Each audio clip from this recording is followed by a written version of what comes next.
Un nuevo episodio de hostigamiento y agresión imperialista contra Venezuela. La estrategia para apoderarse de nuestro petróleo llegó a su máxima expresión en los años 90 con la nefasta apertura petrolera. Desde que la revolución bolivariana frenó la política entreguista de la vieja PDVSA, el imperio estadounidense no ha cesado de agredir a Venezuela. Golpes de Estado, sabotaje petrolero, guarimbas y ahora terrorismo judicial.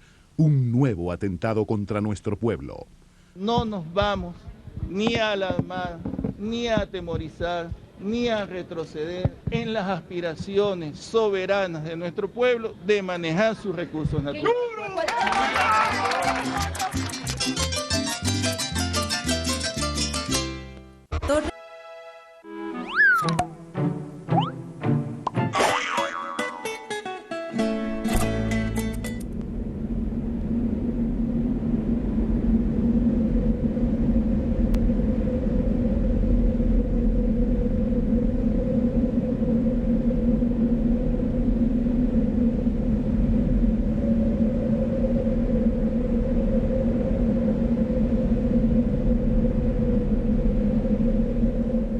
Venezolana de Televisión, el canal.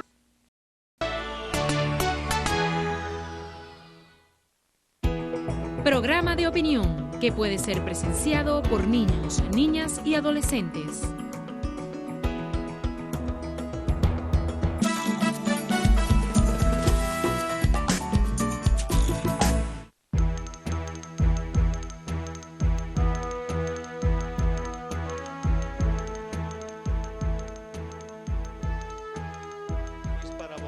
Venezuela y Bolivia denuncian intervención estadounidense.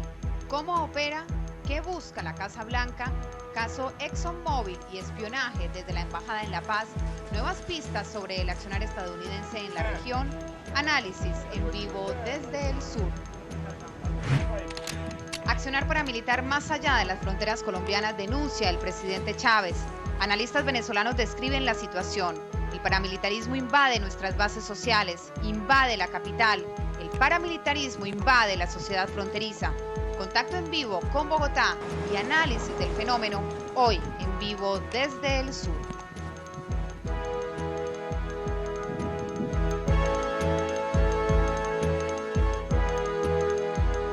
Hola, muy buenas noches, bienvenidos y bienvenidas a esta emisión de En Vivo desde el Sur. Les deseo una maravillosa semana. Yo soy Patricia Villegas Marín, estoy en Caracas, Venezuela, nuestra sede principal, y como cada día les invito a que hagamos un recorrido por las más importantes informaciones de América Latina y el mundo.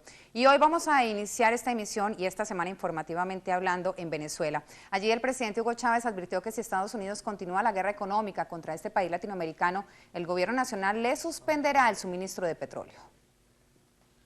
La ExxonMobil es una de las empresas de lanza del imperialismo. Esto apenas es la punta del iceberg que viene contra Venezuela. Sigan con la conspiración y no le enviaremos una gota de petróleo al imperio, advirtió este domingo el presidente Hugo Chávez. Para el gobierno venezolano, la intención de la transnacional ExxonMobil de congelar los activos de petróleos de Venezuela representa una clara muestra de la conspiración económica que persigue el gobierno de Washington a través de esta gigante contra esta nación suramericana. Hasta ahora lo que nos están es amenazando, pues. Un tribunal por allá, que no tiene nada que ver con esto.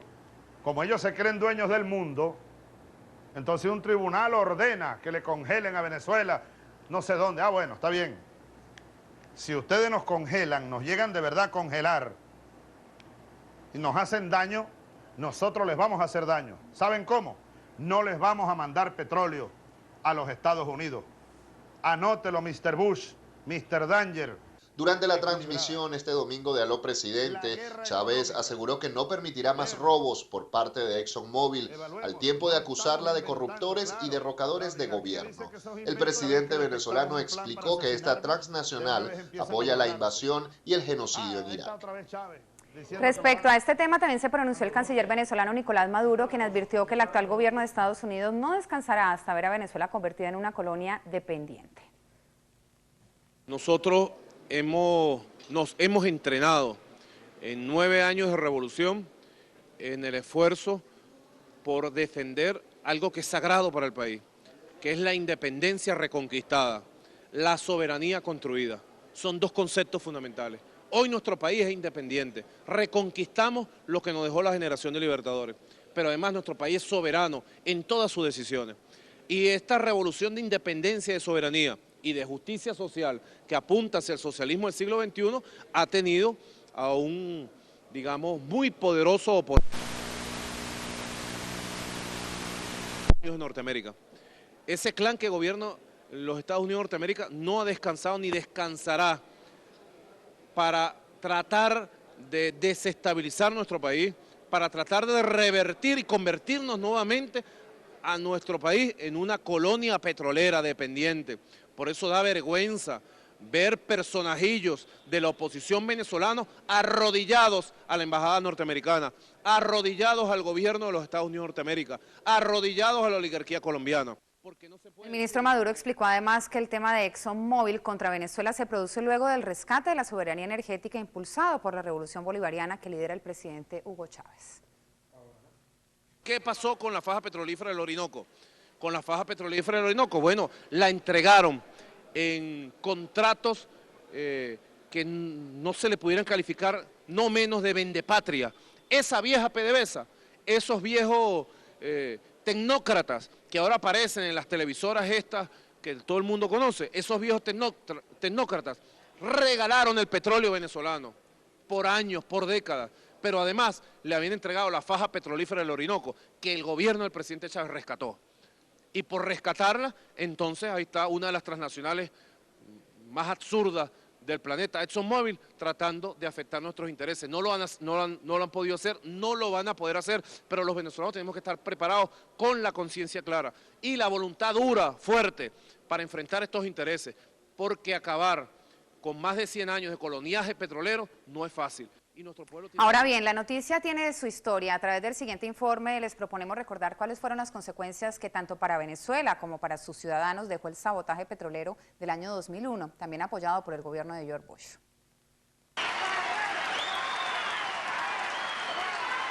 Hace 6 años la petrolera estatal PDVSA fue saboteada por un grupo de gerentes y trabajadores de la misma corporación venezolana. El colapso de las instalaciones de la principal industria de ese país fue justificado a partir de la intervención que realizó el gobierno de Hugo Chávez hacia la directiva de la empresa pública, al conocer que sus miembros habían realizado negociaciones fraudulentas, ofrecieron información clasificada a otros países, llegando incluso a coordinar la venta de esta empresa, la cual ofrece actualmente el 80% de los ingresos a Venezuela. Las consecuencias económicas del sabotaje petrolero ocasionaron que la producción diaria de barriles llegara a caer drásticamente de 3.400.000 a 500.000. En 3 meses la nación perdió más de 14 millones de gasolina para abastecer a su población. Esta crisis provocó además el desabastecimiento de alimentos y de servicios y productos hospitalarios. Según el organismo Venezuela Information Office, el gobierno estadounidense financió a través de su llamada Fundación para la Democracia, NED, a grupos políticos vinculados al paro petrolero. Y después del recuerdo de estos hechos y del más reciente declaraciones que se han pronunciado alrededor de este tema, es momento de iniciar nuestro análisis y para ello saludamos a esta hora al señor Carlos Mendoza Potelá, exdirectivo de la Estatal Petrolera Venezolana de PDVSA, profesor universitario y asesor del Banco Central de este país latinoamericano. Muy buenas noches, bienvenido, muchas gracias por aceptar nuestra invitación. Luego de las declaraciones del presidente Chávez este domingo, donde afirma que de continuar esta agresión y este plan de desestabilización económica, Venezuela incluso podría definir no vender más petróleo a los Estados Unidos y que el barril podría llegar a los $200. ¿Qué escenarios se plantean? Bueno, yo no quisiera ser pitonizo ni tomar posición en torno a lo que podría pasar en caso de que Venezuela suspenda sus envíos petroleros a los Estados Unidos. Eso me parece a mí una cuestión bastante complicada, bastante difícil. Yo lo que sí creo es que debemos unirnos todos en defensa de Petróleos de Venezuela, de la Petróleos de Venezuela, de todos los venezolanos, y que desde luego que cualquier cosa que pase con el petróleo venezolano va a afectar al mercado petrolero internacional. Ya hoy en día, en el día de hoy, los precios del petróleo subieron $3 impulsados por el nerviosismo del mercado ante lo que podría pasar en Venezuela. ¿Qué se podría pensar que suceda en una organización como la OPEP en el marco de estas agresiones hacia Venezuela y hacia su empresa?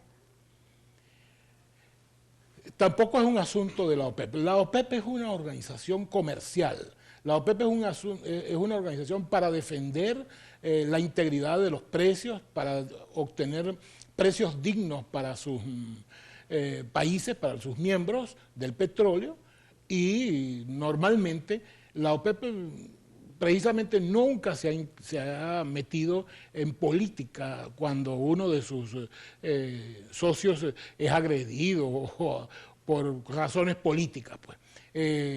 Yo creo que en ese caso nosotros tenemos que dejar de hacernos ilusiones. Nosotros tenemos que defendernos nosotros mismos. La OPEP no va a venir a defendernos. La OPEP podrá sacar un comunicado protestando, un comunicado contra la agresión a uno de sus miembros, pero la OPEP no va a tomar decisiones que no sean mercantiles, que no tengan que ver con el suministro, con la oferta y con la demanda. Nosotros hemos logrado constituir a la OPEP por encima de las diferencias que tienen sus miembros. Ahí hay países que son aliados directos de los Estados Unidos, y sin embargo, como Arabia Saudita, y sin embargo son también aliados nuestros en cuanto a un interés común, el interés que tenemos de defender los precios. Con respecto al petróleo en general, nosotros tenemos que tener una visión de ese tipo. En el caso de Venezuela, los venezolanos, todos los venezolanos, tenemos que estar no del lado del gobierno, no del lado de la revolución, sino del lado de la nación venezolana. Y es la nación venezolana enfrentada a la mayor transnacional. Yo creo que te vamos a hacer un discurso de que es un problema de Estados Unidos contra el gobierno. Yo sé que esto tal vez les suene a ustedes un poco distinto al discurso que vienen oyendo, pero es que es así, esa es mi opinión. Ustedes me llamaron para pedirme mi opinión y mi opinión es esa. El problema del petróleo es un problema de orden nacional, es un problema de orden de todos. Y creo que todos los venezolanos debemos estar detrás de Petróleos de Venezuela, por cierto, sin el Sociedad Anónima. Ahí hay alguna cantidad de circunstancias que han conspirado para determinar esta situación. Muchas de ellas tienen que ver con errores incluso jurídicos en la constituyente misma de 1999, en el artículo 155 de la Constitución. Yo me traje mi Constitución. ¿La tiene también guardadita en el bolsillo? Sí, aquí, claro, yo la traje para eso. En el artículo 155 de la Constitución se inserta una cláusula que está inserta en casi todas las constituciones de América Latina, en donde dice que en los problemas no puedo leer sin lente, en los problemas de soberanía nacional, en los contratos de interés nacional, se considerará expresa una cláusula que dice que solo serán competentes en caso de disputas los tribunales nacionales. Esa cláusula fue distorsionada por algunos constituyentes que convencieron al resto de los constituyentes, por cierto, y se le puso una coletilla si ello no fuera improcedente. Con esa coletilla, esa cláusula quedó anulada y casi nunca se utiliza. Sin esa coletilla no tendríamos hoy este problema. Es decir, no podría ir la Exxon a un tribunal internacional porque un contrato de servicio petrolero es un contrato de interés nacional, y en ese contrato de interés nacional solamente son competentes los tribunales de la República. Este es un tema político, es un tema económico, señor Mendoza, para ver si entendemos su punto de análisis. Mi punto de análisis es que es un punto de vista político-económico, pero político-económico por eso mismo es de carácter nacional, de carácter de soberanía nacional. Es un problema que no es un problema del gobierno, es un problema de la nación venezolana. A propósito de eso, ¿qué papel juega en este momento, cuál es su lectura, el ciudadano común frente a esta situación? Bueno, ponerse desde luego en defensa de Petróleos de Venezuela, por cierto, no de la Petróleos de Venezuela rojita, sino de la Petróleos de Venezuela Vinotinto, la Petróleos de Venezuela de todo el país, no de una facción del país. ¿Cómo entender entonces las voces disonantes que incluso parecieran aplaudir esta situación, sobre todo al lado de la oposición venezolana? Porque fueron los mismos que diseñaron esto para vender a Petróleos de Venezuela, fueron los antiguos gerentes Shell y Creole que quedaron insertados como un caballo de Troya dentro de Petróleos de Venezuela y diseñaron un proceso de privatización abierta. Luis Justi lo dijo claramente, vamos a comenzar privatizando un 15%. Y todas estas asociaciones estratégicas, convenios estratégicos, outsourcing, todos esos instrumentos que se hicieron en esos años bajo el manto de la llamada apertura, incluyendo la internacionalización, se hicieron para privatizar el petróleo venezolano, para minimizar la participación nacional en el negocio petrolero. Y eso a veces uno se olvida de la historia y cree que la cosa es una cuestión que sucedió hoy por una conspiración norteamericana actual. No, eso es una historia en la que tenemos 100 años ya peleando. Desde 1920, incluso en épocas de Gómez, nosotros hemos estado peleando por la soberanía del petróleo venezolano. Y lamentablemente, con las galas de la nacionalización, se nos introdujo aquí un caballo de Troya transnacional que empezó a desmontar todo lo que se había hecho entre 1920 y 1975 para aumentar la participación del Estado en el negocio petrolero. ¿Qué intereses persigue la ExxonMobil según su visión, señor Mendoza? Los intereses que siempre ha perseguido. La maximización de su ganancia, valiéndose de cualquier medio. La ExxonMobil es heredera directa de su antigua fundador, John D. Rockefeller, quien fundó el Standard Oil Trust.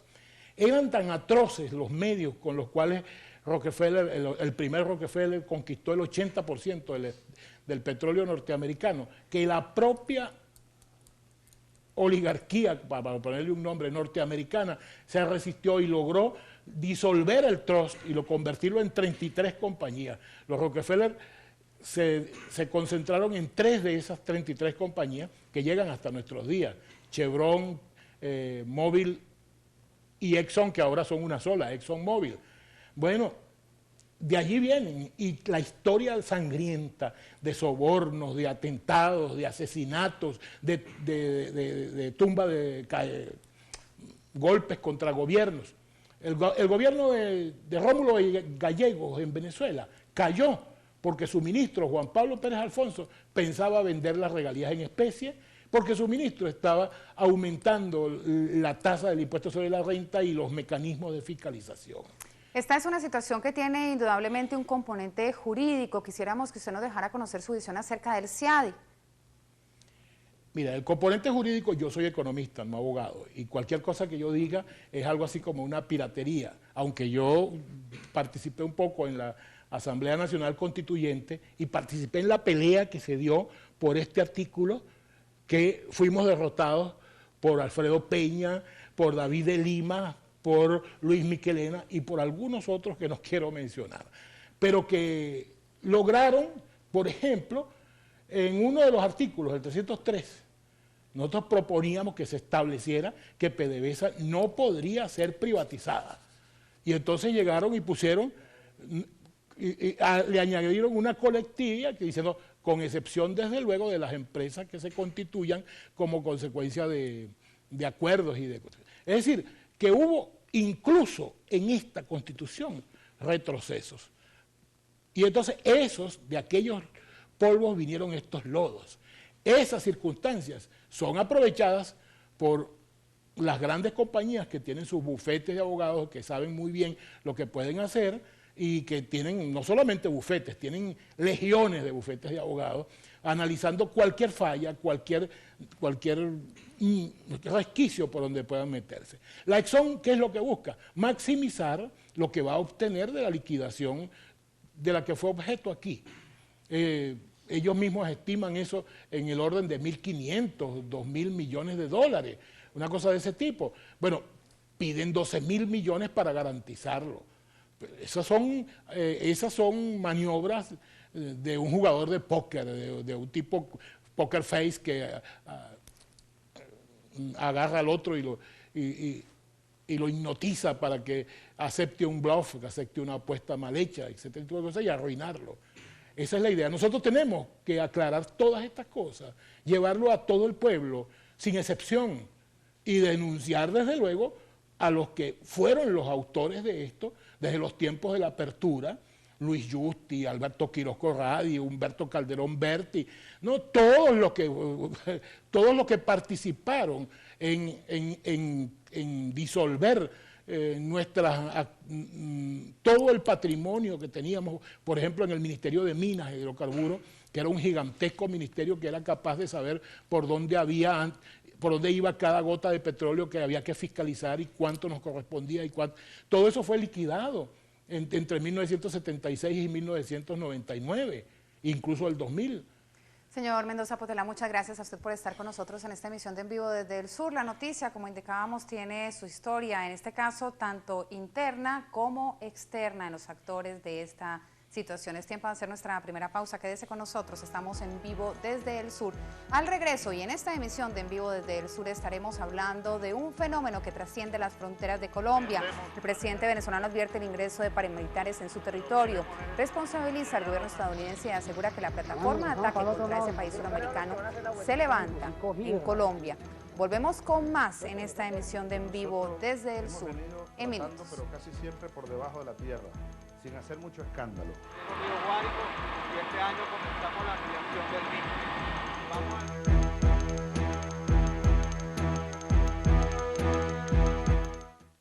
Mayor cobertura nacional en información y opinión mediante redes de telecomunicación que dan paso al desarrollo y fortalecimiento del modelo socialista.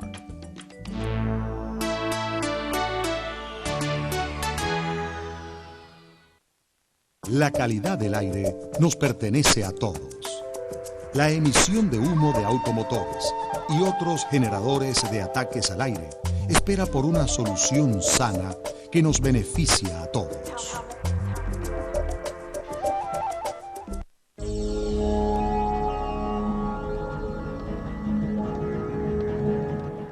Hemos roto las cadenas del colonialismo y despegamos hacia el desarrollo integral. Camino del socialismo, camino de la democracia profunda. Venezuela ha recuperado la soberanía sobre sus recursos petroleros. La lucha se inició con la llegada del presidente Chávez a Miraflores en 1998, reafirmada en la visión estratégica y firmeza del gobierno bolivariano para enfrentar el proyecto neoliberal y entreguista que implantó la Cuarta República llamado Apertura Petrolera. Un proyecto perjudicial para nuestro país al permitir la captura y control de PDVSA, reducir al mínimo el valor del petróleo y evadir los controles del Estado. Se produjo un verdadero asalto al petróleo venezolano, coordinado con grandes transnacionales en complicidad con la meritocracia petrolera, la oligarquía y sus agentes políticos para expropiarle al pueblo venezolano su principal recurso, el petróleo. Pero llegó la revolución y en el año 1999 se hicieron los primeros ajustes. Se aprobó la nueva Constitución bolivariana. En el 2000 se sancionó la nueva ley de hidrocarburos, luego la de hidrocarburos gaseosos. El imperio comenzó a inquietarse y vino el golpe de Estado en abril de 2002 y el pueblo lo derrotó. Luego, en diciembre de 2002, enero 2003, se produjo el sabotaje petrolero. Nuevamente, el pueblo los derrotó. Recuperamos la industria petrolera del secuestro en que la tenían los antinacionales. Ante la Asamblea Nacional, el 25 de mayo de 2005, se anuncia la política de desmontaje de la apertura petrolera.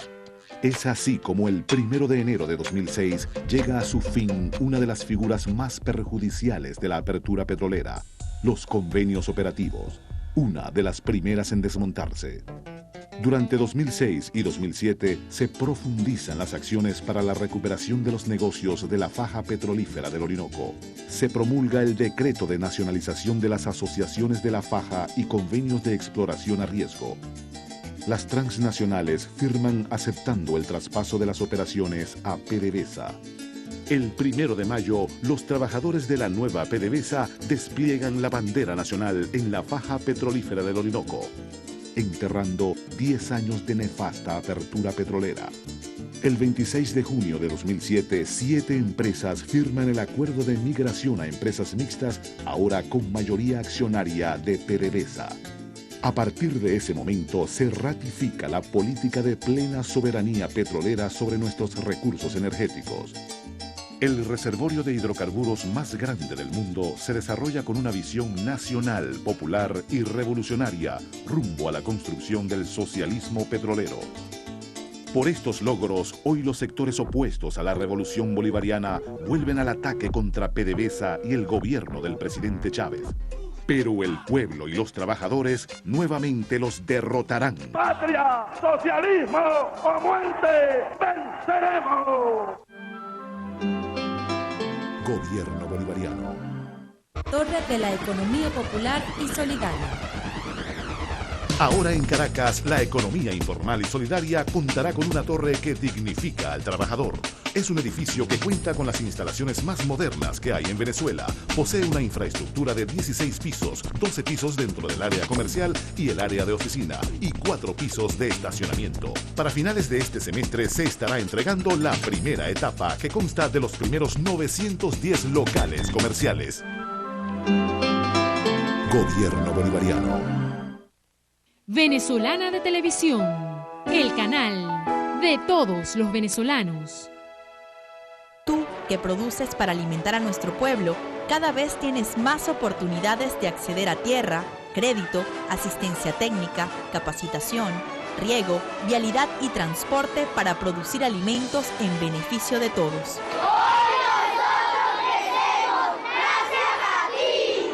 La alimentación es un derecho humano, no un negocio.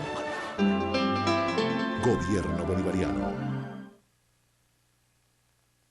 Venezolana de Televisión, el canal de todos los venezolanos.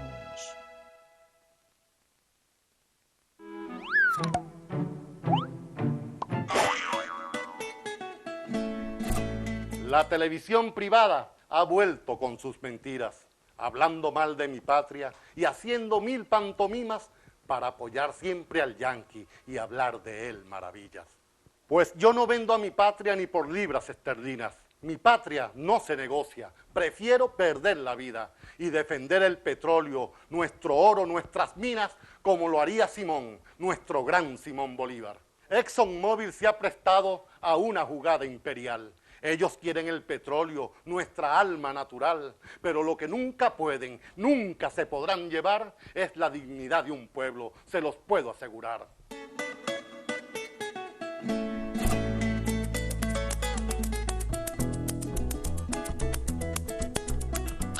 Venezolana de Televisión, el canal de todos los venezolanos. Consumir licor al conducir un vehículo es contra la ley. Todos debemos acatarlas. Las asambleas de ciudadanas y ciudadanos de la comunidad determinan mediante decisiones democráticas los elementos de diagnóstico, planificación, ejecución, control y evaluación de las políticas públicas que influyen sobre la cotidianidad y la calidad de vida de quienes integran la comunidad.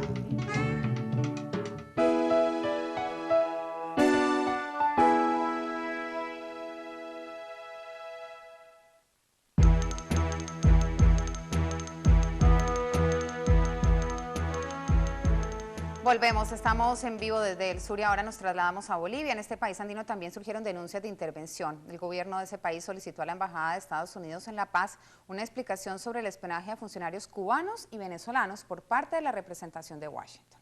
El ministro de Gobierno Alfredo Rada anunció que el embajador estadounidense Philip Goldberg será convocado por la Cancillería. Durante el fin de semana, la delegación diplomática reconoció que uno de sus funcionarios de seguridad pidió a un becario espiar a venezolanos y cubanos que realizan labores humanitarias en territorio boliviano. Rada enfatizó que además hay otra acusación pendiente. Hasta el momento, Goldberg no ha dado explicación sobre la fotografía difundida el pasado 5 de noviembre del año 2007, en la que aparece junto al delincuente colombiano John Jairo Vanegas Reyes. Ustedes la tienen en pantalla. Y el becario estadounidense al que hacemos referencia se llama John Alexander Van Schaik. Él confirmó en La Paz que un funcionario diplomático de su país intentó involucrarlo en tareas de espionaje. Los detalles de esta situación se los presentamos en el siguiente informe de nuestro corresponsal en La Paz, Freddy Morales. Vincent Cooper fue señalado por el becario estadounidense John Alexander Van Schaik como el instructor en espionaje. No solamente ha violado el derecho de sus ciudadanos, sino viola y ofende, agrede a una nación como Bolivia.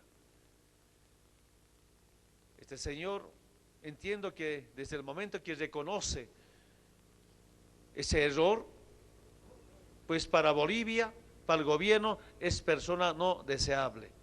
El becario del programa Fulbright, 7 meses después de haber recibido las instrucciones de Cooper, las hizo públicas, junto a otras revelaciones. La sección policial alquilada por los Estados Unidos está fuertemente armada y mejor entrenada que las otras, y es leal a los Estados Unidos.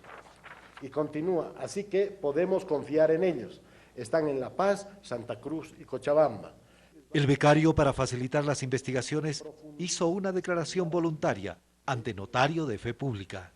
Si cuando estés en el campo encontraras cualquier venezolano o cubano trabajando ahí o como doctores, deberías reportar a la Embajada de los Estados Unidos con sus nombres y dónde vivieran. Dijo que debería darles esa información porque, comillas, sabemos que los venezolanos y los cubanos están ahí y que ellos querían mantenerlos bien vigilados. La Embajada de los Estados Unidos se limitó a confirmar que Cooper está fuera de Bolivia y calificó su actuación como un error. El funcionario de seguridad fue convocado a Washington para ser interrogado. El Departamento de Estado tomará las acciones apropiadas después de esta investigación. Otra vez, lamentamos cualquier malentendido. El presidente de Bolivia, en un acto militar en la ciudad de Cochabamba, instruyó a las Fuerzas Armadas no permitir el espionaje extranjero. Acuerdos bilaterales, multilaterales, no es para que nos manden algunos países de espías, de control a los bolivianos. Y ustedes, como miembros de las Fuerzas Armadas, tienen la obligación de hacer respetar la dignidad, la soberanía de nuestro pueblo. La Cancillería de Bolivia convocó al embajador estadounidense Philip Goldberg para que explique el incidente. Freddy Morales, Telesur, La Paz. Nuevas o viejas fórmulas, el mismo objetivo para su análisis. El ministro Rada en Bolivia ha indicado que pedirán explicaciones convincentes al gobierno de los Estados Unidos y también se informa de una próxima reunión durante estos días de la presente semana entre el embajador boliviano, en este caso entre el canciller boliviano David Choquehuanca y la embajada de ese país en La Paz. Vamos justamente a seguir la pista al desarrollo de esta noticia que, como indicábamos, marca estos hechos al inicio de la semana, no solamente en Venezuela y en Bolivia, sino que también ha generado pronunciamientos de otros gobiernos latinoamericanos. La situación que se presenta entre ExxonMobil y PDVSA y también el caso de este ya admitido espionaje de la embajada estadounidense en ese otro país andino, en ese caso en Bolivia. Vamos a iniciar el desarrollo de la segunda noticia más relevante de esta jornada y continuamos el análisis entre las relaciones de Venezuela y el eje Estados Unidos-Colombia. Recordemos que este domingo el mandatario Hugo Chávez, durante la transmisión de su programa Aló Presidente, advirtió el ingreso de fuerzas paramilitares colombianas a Venezuela, aparentemente impulsados por el gobierno de George Bush. El presidente Hugo Chávez ratificó su denuncia sobre el supuesto plan que estaría orquestando el gobierno estadounidense para introducir fuerzas paramilitares en el territorio de esta nación latinoamericana con el apoyo de Colombia. Y hay que decir que la base de operaciones desde la cual se está planificando y lanzando eso contra Venezuela, lamentablemente se llama Colombia. Y hay que decir que hay sectores del gobierno de Colombia y de las fuerzas militares de Colombia que no solo saben del plan, sino que lo empujan, lo apoyan. Y entonces nos acusan a nosotros de que nosotros estamos apoyando a la guerrilla. Mentira, nosotros queremos la paz. Ellos sí están apoyando el paramilitarismo. Chávez denunció que los grupos armados ultraderechistas han sido identificados a lo largo de toda la zona fronteriza con Colombia e incluso en la región central del país. Explicó que estos paramilitares intentan conseguir el apoyo de bandas y delincuentes mediante el otorgamiento de armas de guerra y drogas. En este sentido, el primer mandatario venezolano alertó la presencia de las Águilas Negras, una fuerza paramilitar emergente en territorio venezolano. Vamos a recordar a través de algunas cifras algunos de los impactos del fenómeno paramilitar en Colombia. Los jefes de los grupos paramilitares de ultraderecha han confesado hasta ahora unos 4.800 crímenes en los procesos judiciales derivados de las negociaciones que llevan a cabo con el gobierno colombiano. Estas negociaciones están enmarcadas en una polémica ley propuesta por el gobierno del presidente Álvaro Uribe y aprobada por el Congreso, que les garantiza penas de prisión entre 4 y 8 años. 19.000 integrantes de los grupos paramilitares están en un limbo jurídico desde mediados del año pasado, cuando la Corte Suprema de Justicia concluyó que estos no pueden ser juzgados por delitos políticos como lo pretende el presidente Uribe. Acción Social reporta que en todo el país serían 128.000 las víctimas del paramilitarismo. Oficialmente el gobierno tiene inscritas más de 125.000 víctimas de los paras, producto de 3.500 masacres. Se sumarían cientos de miles desplazados de sus lugares de habitación.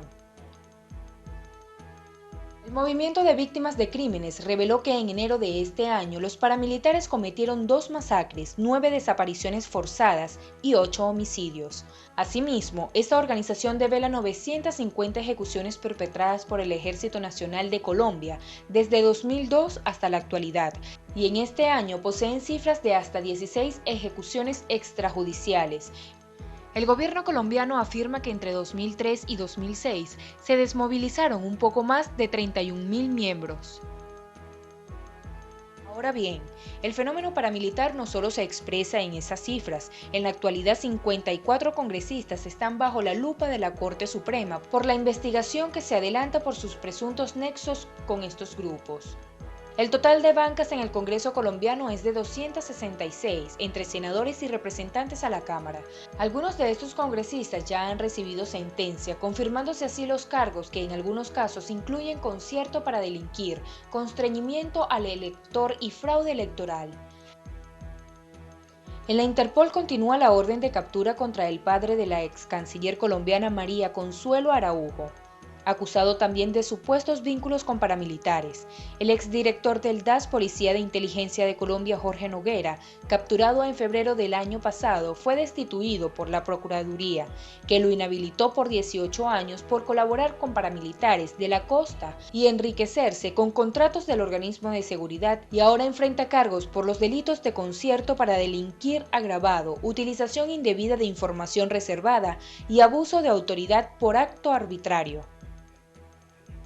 Vamos a darle paso al análisis, inicialmente desde la mirada venezolana a este fenómeno. Nos acompaña en el estudio el diputado Edgar Lucena, jefe de la bancada del Partido Comunista Venezolano y miembro de la Comisión de Política Interior y de Derechos Humanos de la Asamblea Nacional. Diputado, muy buenas noches, bienvenido. Inicialmente yo quisiera compartir con usted, con los usuarios y usuarias de En Vivo desde el Sur en América Latina y del mundo, algunos titulares de prensa alrededor de este fenómeno, en este caso de la prensa venezolana. Fíjese usted, hace 3 años informa el general López Hidalgo que hay paras en 7 estados, del diario Últimas Noticias, fechado el 11 de mayo de 2004 en su página 12.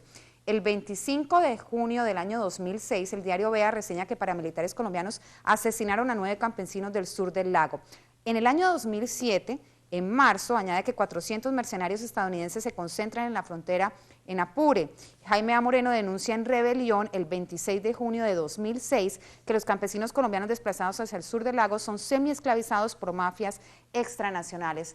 Esto para preguntarle entonces, ¿desde hace cuánto ustedes vienen presenciando, evidenciando a través de distintos testimonios la presencia paramilitar en territorio venezolano? Bien, eso es muy antiguo. Indudablemente que el fenómeno del paramilitarismo en Venezuela es una realidad que es importada, puesto que la crisis que vive la sociedad colombiana, producto de la masacre que venía haciendo la oligarquía colombiana contra el pueblo que de una u otra manera venía participando en los procesos electorales, líderes sindicales.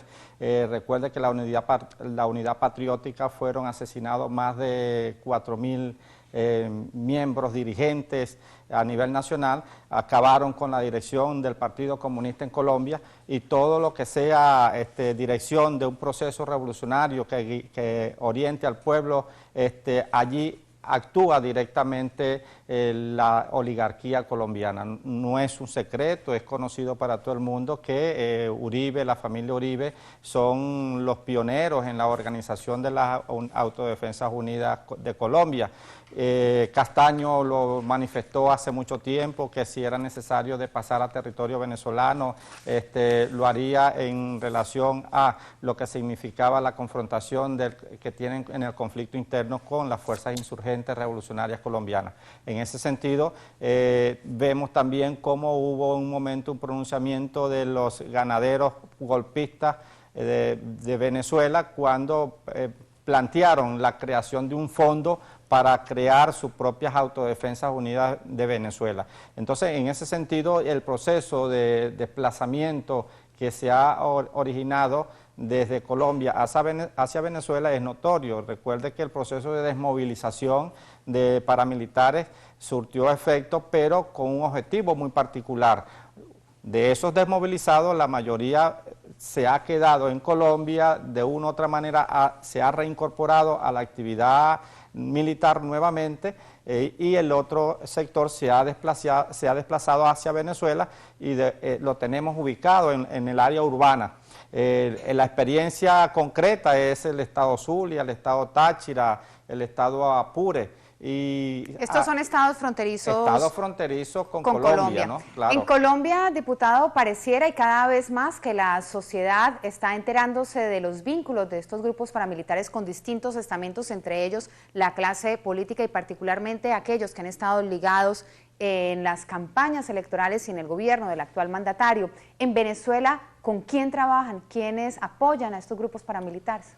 Bueno, generalmente los paramilitares en Venezuela es un proyecto de laboratorio diseñado en los Estados Unidos por parte del gobierno, fundamentalmente en los actuales momentos de George Bush, quien ha venido desarrollando toda una política para impedir que el proceso revolucionario avance. Recuerde que los grupos paramilitares han sido creados porque primero no obedecen a ninguna normativa legal, no rinden cuenta a ningún gobierno y actúan y cumplen el trabajo sucio que de una u otra manera se le impone desde el norte.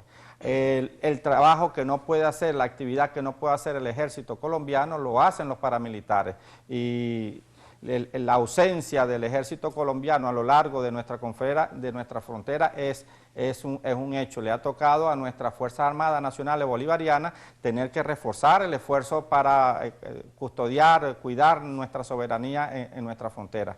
El método que han venido utilizando los paramilitares en nuestro país no es el mismo formato que han utilizado en Colombia, que es la utilización de sierras para crear miedo a la población, sino que han venido tratando de ganarse a las comunidades, han hecho inversiones en el área comercial, han venido tratando de garantizar cierto bienestar, entre comillas, en las comunidades, de tal manera que ellos vienen liquidando a delincuentes, antisociales, que distribuyen droga y que se convierten en una competencia, porque los paramilitares también es el mismo fenómeno del narcotráfico, y en esa medida también ellos, una vez que liquidan a esa competencia que tienen y que son delincuentes, el AMPA común, cuando no tratan de ganarlos, entonces lo liquidan y de una u otra manera le dan una seguridad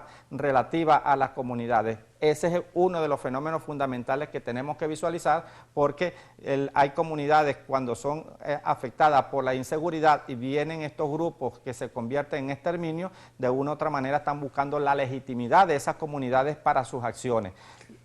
Formas de alertar a la comunidad, sobre eso quiero que conversemos más adelante, pero también le propongo en este momento que nos vayamos por unos minutos a Bogotá. Resulta que el comisionado de paz en Colombia, Luis Carlos Restrepo, aseguró que encontró la fórmula adecuada para dar seguridad jurídica a más de 19.000 supuestos exparamilitares. Esto, por supuesto, ha generado reacciones contrarias en Colombia. La norma, según dice el comisionado, extiende los beneficios propios del delito político al concierto para delinquir simple y a otras conductas tipificadas en el Código Penal, siempre y cuando la persona se haya desmovilizado y haya sido certificada por el gobierno nacional. A esta hora entonces nos vamos a Bogotá, allí está nuestro corresponsal Camilo Romero. Él se encuentra con Aide Moreno, verdadera víctima del paramilitarismo en su país. Ella ahora lucha en favor de los derechos humanos. Vamos a escuchar las voces de las víctimas, por eso Camilo, muy buenas noches, adelante. Así es, muy buenas noches, un cordial saludo a ustedes en Caracas. Estamos en la sede de Fensuagro, acá en Bogotá, con una víctima de los grupos paramilitares. Ella es Aide Moreno, que es la secretaria general de Derechos Humanos de esta organización. Aide, bienvenida a Telesur y coméntenos por qué usted ha sido víctima de estos grupos. Muy buenas noches a todos. De verdad que decir sobre esta situación que se ha dado en Colombia por los paramilitares es muy grave, porque a lo largo de muchos años han cometido muchos asesinatos en Colombia, más de 5.000 asesinatos en este país, que hemos logrado evidenciar, y que no se haga justicia hoy es muy grave. En el caso mío, por ejemplo, mi esposo fue asesinado en el año 94 por los grupos paramilitares en el Meta, en el año 2000 fue asesinada mi mamá, y en el año 2002 fue asesinado mi hermano. Y es muy grave la situación que se da en Colombia, que no se conoce, que no se escucha a la población que viene siendo víctima por estos grupos paramilitares. Entonces es delicada la situación. Queremos que se haga justicia, que se conozca la verdad de los hechos y que no sigan encubriendo este gobierno a todos estos asesinos en Colombia. Justamente este gobierno ha propuesto que tiene la salida para los desmovilizados de los grupos paramilitares, que estaría dentro de la Ley de Justicia y Paz, lo que implicaría la libertad de casi 20.000 hombres de estas fuerzas militares. La opinión desde estos sectores.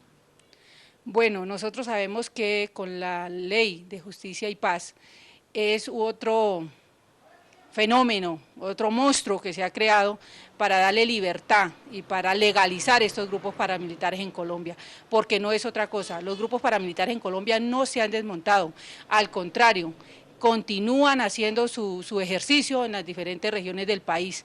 Nosotros lo hemos constatado por las diferentes situaciones que viven los campesinos en diversas zonas del país. Entonces, tampoco es extraño que el gobierno diga que los quiere liberar si hace rato está tratando de hacerlo, ¿sí? Buscando alternativas, que ya no son 4 años, sino son 2, una cantidad de prebendas que le han dado a los grupos paramilitares. Uno ve con indignación cada 15 de cada mes, las quincenas de cada mes, cómo hacen las filas en los diferentes bancos para cobrar sus mesadas que le han dado los gobiernos, o sea, que le ha dado este gobierno a ellos. Bueno, Aide, mil gracias por acompañarnos aquí en Telesur. Son las reacciones pues de las organizaciones sociales frente a esta propuesta, puntualmente del comisionado para la paz, Luis Carlos Restrepo. Continúen ustedes con más información en Caracas. Así es, Camilo, muchas gracias entonces por el reporte. Y luego de ver estas declaraciones, de escuchar de viva voz de una de las víctimas del fenómeno paramilitar en Colombia, lo que ha sucedido en su vida y en la vida de sus familias y también en el país en general, continuamos aquí conversando con el diputado venezolano Edgar Lucena. Diputado, ¿de qué forma se disfrazan los paramilitares en Venezuela? ¿Cómo está identificado su accionar en este país sudamericano? Bueno, indudablemente que ellos tratan de tener una infiltración integral. Primero, acá en nuestro país, yo decía hace rato que el modus del terror que utilizaron en Colombia no lo están utilizando acá de la misma manera. Acá están creando el terror a través del asesinato, el sicariato en las comunidades, también con los líderes del proceso revolucionario. Indudablemente que eso afecta y entraba un poco más el proceso de avance de la revolución en nuestras fronteras y la vinculación que ellos tienen con grupos económicos acá en nuestro país han generado nuevas formas de financiamiento. El narcotráfico es un modelo más que ellos utilizan para desarrollar las actividades paramilitares en nuestro país, de tal manera que se vinculan a las actividades propias económicas de nuestro país. Hay que mirar un poco la vinculación de los nuevos grupos que se han desarrollado en varios estados, nuevas inversiones y bajo qué condiciones se han registrado esas inversiones. Hay que ¿Estarían lavando dinero en Venezuela? Claro, Claro, en nuestro país se presta para eso porque ellos vienen actuando de esa manera y vienen infiltrándose de esa manera a nivel de las grandes fincas. Hay experiencia donde el gobierno revolucionario ha venido confiscándoles a los grupos de narcotraficantes y paramilitares fincas que han sido utilizadas como puentes para el narcotráfico y el entrenamiento de estos grupos paramilitares. Otra alerta que hay que darles a nuestras comunidades es la forma como ellos están ganándose la confianza de las comunidades, invirtiendo dinero, resolviendo a fuerza de dinero algunos problemas muy puntuales, incluso muy particulares. se habla de que se han convertido en nuevos prestamistas en algunos sectores. Claro. Ellos facilitan dinero de tal manera para comprometer a la gente que tiene necesidad, que tiene carencias económicas, y en esa medida los compromete para ponerlos a su servicio, para ponerlos a trabajar en los objetivos muy propios que ellos tienen. En esa medida también ellos tratan de meterse en nuestras comunidades para ganarse el liderazgo, convertirse en líderes de esas comunidades de una manera por la vía del terror, por la vía del miedo, y la otra es por la vía también que le van solucionando algunos problemas muy puntuales a fuerza de dinero.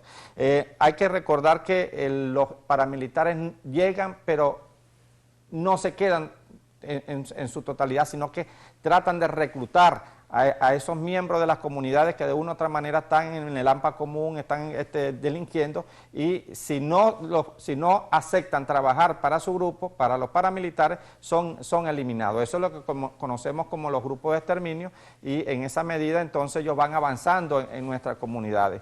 Diputado Lucena, tras el diagnóstico y también tras el anuncio del presidente Chávez de llamar a las autoridades venezolanas a trabajar en la identificación de este fenómeno y, por supuesto, contrarrestarlo, ¿cuáles serían los escenarios? Además de hacer conciencia cada uno dentro de la sociedad venezolana del impacto que tienen estos grupos, tanto en su país, en la zona de frontera, como en Colombia. Es compleja la situación, pero hay que abordarla y hay que trabajarla, y en esto tenemos que ser autocríticos, porque formamos parte integral de este proceso revolucionario, quienes nos preocupamos porque esto se profundice, porque la revolución avance. Pero también es cierto que en todo proceso revolucionario participan diferentes actores, y nosotros tenemos que recordar que desde que el presidente llegó a la República, acá se han incorporado diferentes actores de la vida nacional, y ahí hemos tenido un proceso de infiltración. Y no podemos desconocer que algunos miembros de nuestros cuerpos, y eso no significa que podemos calificar al cuerpo como tal, a los organismos de seguridad como tal, que se prestan en forma integral, pero sí lamentablemente algunos de nuestros funcionarios en las zonas de frontera se han venido prestando para vincularse a estos grupos en el tráfico, en la carrera armamentista, prestándose para que estos grupos paramilitares puedan realizar sus operaciones en nuestro país. Estaríamos hablando desde sicariato, secuestro, robo de vehículos, contrabando de gasolina, acaparamiento, inversiones. Hay que revisar un poco, y esa es parte que le corresponde en esta nueva etapa, que tenemos un nuevo vicepresidente y tenemos un nuevo ministro de Relaciones Interiores, que tiene que mirar un poco más a lo que significa el trabajo de inteligencia con las comunidades al interior de nuestros organismos, porque hay que revisar un poco lo que está marchando mal y que está muy vinculado a lo que significa el proceso burocrático y de corrupción en nuestro país. Diputado Lucena, muchas gracias a usted por aceptar esta invitación de En Vivo desde el Sur. Muy buena noche. Y vamos a conectar nuestra... Así es, muy buena noche. Vamos a conectar nuestra señal con Bogotá, la capital colombiana. Allí se encuentra el señor León Valencia, escritor y columnista del diario El Tiempo. Bienvenido, muy buenas noches. Gracias por aceptar nuestra invitación. ¿Cuál diría usted es el estado de la situación con los paramilitares en Colombia?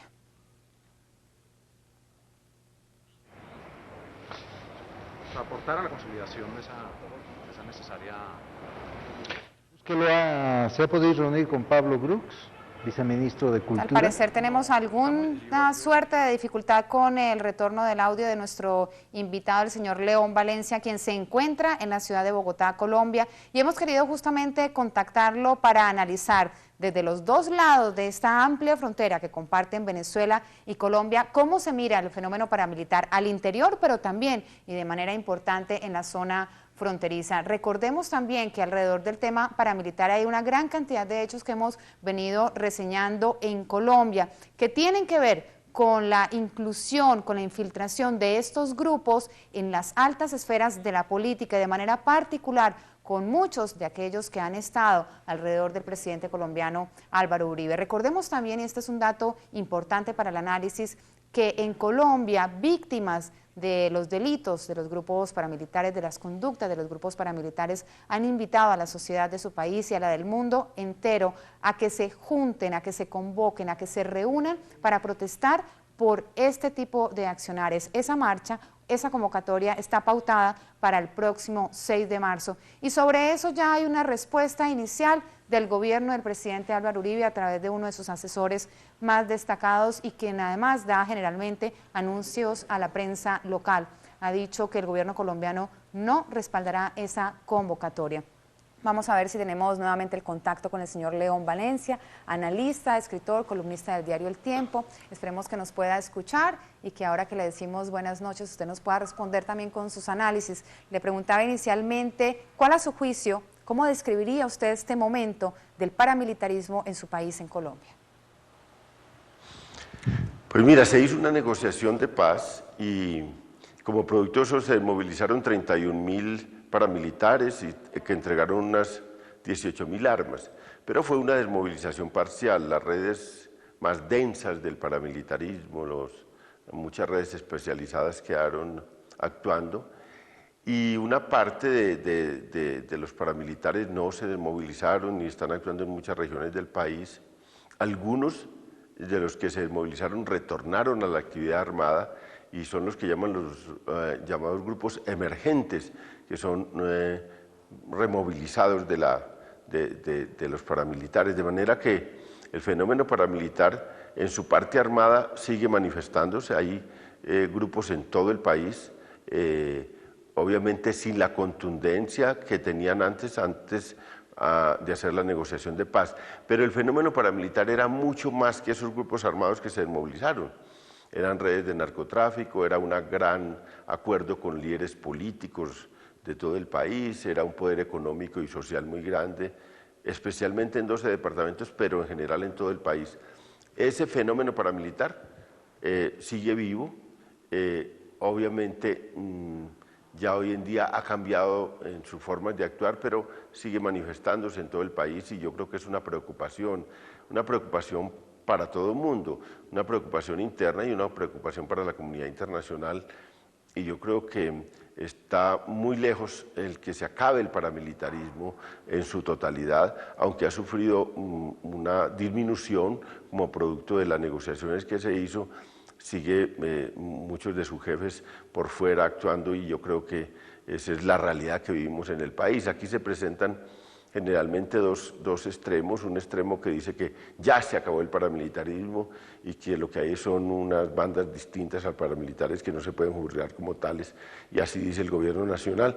Algunas ONGs de derechos humanos que son muy críticas del gobierno dicen que el paramilitarismo está en su totalidad vivo, que no ocurrió nada, que lo que se hizo fue legalizarlo.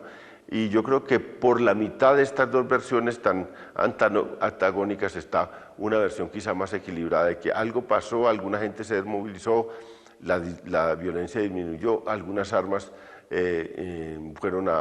fueron destruidas, pero que el fenómeno tiene mucho de vigencia y que está lejos de acabarse. Señor Valencia, ¿cómo analiza usted el impacto de estos grupos en la zona de frontera, especialmente con Venezuela? Es que ellos se recostaron mucho en la frontera. Realmente la frontera con Venezuela, digamos, fue uno de los lugares de mayor predominio paramilitar, desde La Guajira, donde hubo una gran presencia de Jorge 40, en el Cesar, hasta los Santanderes y Arauca. Yo creo que una de las mayores concentraciones paramilitares se hizo a lo largo de la frontera, y ellos llegaron a tener propósitos de desestabilización en Venezuela. Aquí se hicieron reuniones secretas que luego se ha conocido actas donde había un propósito explícito de llegar a Venezuela y desestabilizar el gobierno venezolano. Eso que era un propósito también dentro de la idea de ganar mucha aceptación interna en el gobierno colombiano, en las polémicas que tenía el presidente Chávez con el presidente Uribe, pero también, y en las anteriores polémicas que en algún momento tuvo el presidente Pastrana con el presidente Chávez, pero también de ganar aceptación en Washington. Yo creo que eso es indiscutible, que pensaban que una acción del paramilitarismo en la frontera con Venezuela y en el propio Venezuela les granjearía alguna simpatía en el exterior. Señor Valencia, le propongo a usted, le propongo a todos y a todas que escuchemos una reproducción que hacemos de fragmentos de una carta abierta que víctimas del paramilitarismo en Colombia enviaron al presidente Álvaro Uribe, en la que le exigen que les apoyen en las calles de la misma forma como lo hizo con la marcha en contra de las FARC. Aquí algunas partes de ese texto.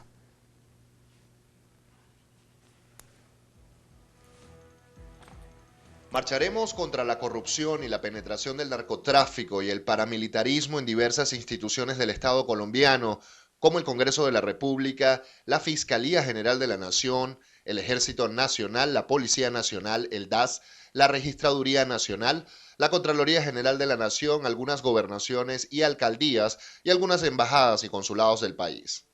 Marcharemos contra aquellas transnacionales que financian escuadrones de mercenarios para asesinar a líderes sindicales, Chiquita Brands, Nestlé, Coca-Cola. Convocamos a marchar contra el hambre y la pobreza que aún pulula en nuestro país y en el mundo. Marcharemos contra las águilas negras y las bandas emergentes o de nueva generación. Ya se marchó contra el secuestro y usted mismo presidió la marcha contra las FARC. Preside usted ahora esta marcha contra la guerra, por la paz y la justicia e igualdad social. Marcharemos por el intercambio humanitario. Ahí están pues las palabras finales de este texto y justo es momento para preguntarle qué opinión le merece esta convocatoria, qué opinión le merece la negativa del gobierno hasta el momento de participar en ella.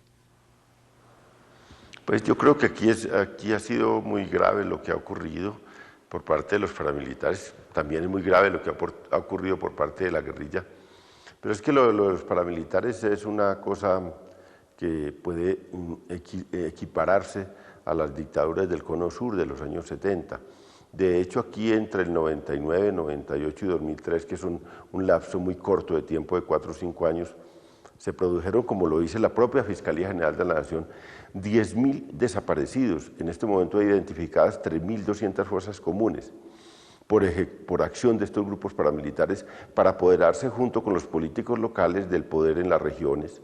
Lo hicieron en 12 departamentos, casi rompiendo el orden constitucional del país y de las regiones y apoderándose de esas regiones, constituyendo verdaderas dictaduras militares en esas regiones, como le demuestran las investigaciones que está haciendo la Corte Suprema de Justicia sobre la llamada parapolítica. Aquí se han hecho investigaciones de ese tipo y fíjense que 10.000 desaparecidos o 3.200 fosas comunes es algo más grande que lo que ocurrió en la dictadura de Pinochet o con lo que ocurrió en la dictadura uruguaya, solo superable por los 30.000 desaparecidos de la dictadura argentina. Más que es muy grave lo que ocurrió.